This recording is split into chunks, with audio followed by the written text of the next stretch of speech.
Ikaw ba si Richmond? Ha?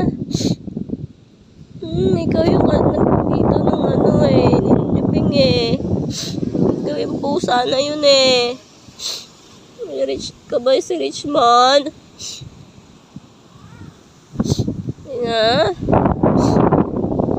Ikaw si Richmond? Ito ka, bebe. Ito. Dito. Ay, dito ka. Dito ka sa anak ko. Yan. Diyan ka, dyan. No, dito ikaw. Bantayan mo to, ha? Feeling ko ikaw si Richmond. Oo. Bantayan mo anak ko, ha? Bantayan mo, ha?